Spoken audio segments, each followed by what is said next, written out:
தமிழ் சினிமாவிலும் அரசியலிலும் தனக்கென தனி இடத்தை பிடித்துள்ள முன்னாள் முதல்வர் ஜெயலலிதா அடிப்படையில் ஒரு நடிகையாக இருந்து அரசியலுக்கு வந்தவர் என்பது பலரும் அறிந்த ஒரு தகவல். இவர் ஆங்கிலத்தை புலமை பெற்றிருந்த இவர், கவிஞரின் பாடல் வரிகளை மாற்றிவிட்டு இவரே வரிகளை தயார் செய்து பாடிய ஒரு பாடல் பெரிய வெற்றிப் பாடலாக அமைந்துள்ளது.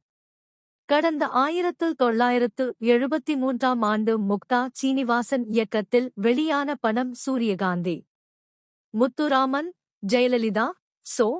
மனோரமா உள்ளிட்ட பலர் நடித்திருந்த இந்த படத்திற்கு எம்.எஸ். விஸ்வநாதன் இசையமைத்திருந்தார். தமிழக அரசின் சிறந்த படத்திற்காக விருதை வென்ற சூரியகாந்தி படத்திற்காக ஜெயலலிதா சிறந்த நடிகைக்கான விருதை வென்றிருந்தார். முத்துராமன் தனது மனைவி ஜெயலலிதா தன்னை விட அதிகமாக சம்பாதிக்கிறார் என்பதால் அவர் மீது எப்போதும் ஒரு பொறாமை குணத்துடன் இருக்கிறார். இந்த நேரத்தில் சிறந்த தம்பதிக்கான போட்டியில் இவர்களுக்கு முதல் பரிசு கிடைத்துவிடுகிறது. அப்போது நீங்கள் இருவரும் எங்கள் முன் ஒரு பாடல் பாட வேண்டும் என்று முத்துராமன் ஜெயலலிதா இருவருக்கும் கேட்டுக்கொள்ளப்படுகிறது. அப்போது வரும் பாடல்தான் நான் என்றால் அது நானும் அவளும், அவள் என்றால் அது அவளும் நானும் என்ற பாடல்.